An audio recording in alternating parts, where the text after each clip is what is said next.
ଆଜିର ଦିନରେ ସବୁ ବ୍ୟକ୍ତି ଟଙ୍କା ରୋଜଗାର କରିବା ପାଇଁ ଦିନ ରାତି ପରିଶ୍ରମ କରିଥାଏ, କିନ୍ତୁ ଅନେକ ଲୋକ କୁହନ୍ତି ପରିଶ୍ରମ କରିଥିଲେ ବି ନିଜର ପରିଶ୍ରମର ଫଳ ମିଳୁନାହିଁ।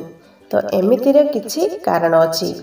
ଆପଣଙ୍କର କିଛି ଅଭ୍ୟାସ ରହିଥାଏ, ତ ଏହା ଶୁଣିବାକୁ ସାଧାରଣ ଲାଗିପାରେ, କିନ୍ତୁ ଏହି ଅଭ୍ୟାସ ଯୋଗୁଁ ମା ଲକ୍ଷ୍ମୀଙ୍କ କୃପା ମିଳିନଥାଏ, ଯାହାଦ୍ୱାରା ଆପଣ ପରିଶ୍ରମ କରିବା ସତ୍ତ୍ୱେ ବି ତାର ଉଚିତ ଫଳ ଆପଣଙ୍କୁ ମିଳିପାରେ ନାହିଁ।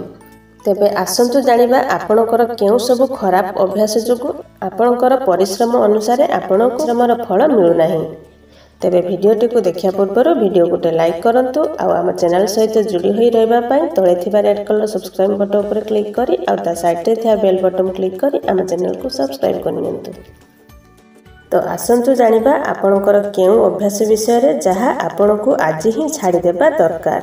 ତ ନମ୍ବର 1, ସୂର୍ଯ୍ୟ ଉଦୟ ସମୟରେ ଉଠିବା ଆଉ ସୂର୍ଯ୍ୟ ଅସ୍ତ ସମୟରେ ଶୋଇବା।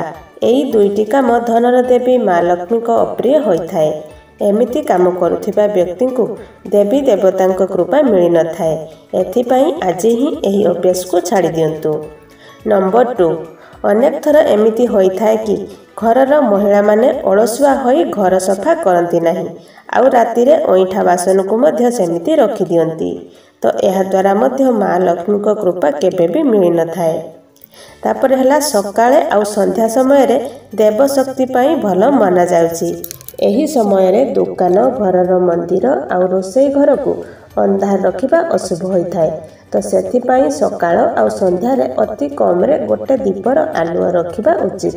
ତାପରେ ହେଲା ଯେଉଁ ବ୍ୟକ୍ତି ସାଧୁ, ଗୁରୁଜନ ଆଉ ବୟସ୍କ ଲୋକର ଅପମାନ କରିଥାଏ, ତ ତାଙ୍କ ଉପରେ ମା ଲକ୍ଷ୍ମୀ ରାଗିଥାନ୍ତି। ଏମିତି କେତେଥର ପରିଶ୍ରମ କରିଲେ ମଧ୍ୟ ଅଧିକ ଧନ କିମ୍ବା ମନ ମୁତାବକ ଫଳ ମିଳିପାରେ ନାହିଁ। ସେଥିପାଇଁ ଏହିସବୁ ଅଭ୍ୟାସକୁ ଛାଡ଼ି ଦିଅନ୍ତୁ। ଶାସ୍ତ୍ର ଅନୁସାରେ ଅଧିକ ରାଗିବା କିମ୍ବା ଛୋଟ ଛୁଆଙ୍କ କଥାରେ ଚିଡ଼ଚିଡ଼ା ହେବା ଦେବୀ ଲକ୍ଷ୍ମୀଙ୍କୁ ପସନ୍ଦ ହୋଇନଥାଏ। ଯେଉଁ ଘରେ କଳହର ବାତାବରଣ ରହିଥାଏ ସେଠି ମା ଲକ୍ଷ୍ମୀ ବାସ କରନ୍ତି ନାହିଁ। ସେଥିପାଇଁ ଛୋଟ ଛୋଟ କଥାରେ ରାଗିବା ଅଭ୍ୟାସ ଜଲ୍ଦି ଛାଡ଼ି ଦିଅନ୍ତୁ। ତ ଏହା ଥିଲା ସେହି ସବୁ କାମ ଯାହାକୁ କରିବା ଦ୍ୱାରା ମା ଲକ୍ଷ୍ମୀ କେବେ ବି ଆପଣଙ୍କ ଘରେ ବାସ କରିବେ ନାହିଁ ଆଉ ଆପଣ ସବୁବେଳେ ଦରିଦ୍ର ଭିକାରୀ ହୋଇଯିବେ। ଯଦି ଆପଣଙ୍କ ଘରେ ଏହିସବୁ କାମ ହେଉଛି, ତେବେ ଯଥାଶୀଘ୍ର ଏହିସବୁ ଅଭ୍ୟାସ ଛାଡ଼ି ଦିଅନ୍ତୁ। ତ ଏମିତି ଆହୁରି ନୂଆ ନୂଆ ଭିଡ଼ିଓ ଦେଖିବା ପାଇଁ ଏହି ଭିଡ଼ିଓ ଗୋଟେ ଲାଇକ୍ କରନ୍ତୁ ଆଉ ଯଦି ଆମ ଚ୍ୟାନେଲକୁ ପ୍ରଥମ ଥର ପାଇଁ ଦେଖୁଛନ୍ତି ତାହେଲେ ତଳେ ଥିବା ରେଡ୍ କଲର ସବସ୍କ୍ରାଇବ୍ ବଟନ୍ ଉପରେ କ୍ଲିକ୍ କରି ଆଉ ତା ସାଇଡ଼ରେ ଥିବା ବେଲ୍ ବଟନ୍ କ୍ଲିକ୍ କରି ଆମ ଚ୍ୟାନେଲକୁ ସବସ୍କ୍ରାଇବ୍ କରିନିଅନ୍ତୁ।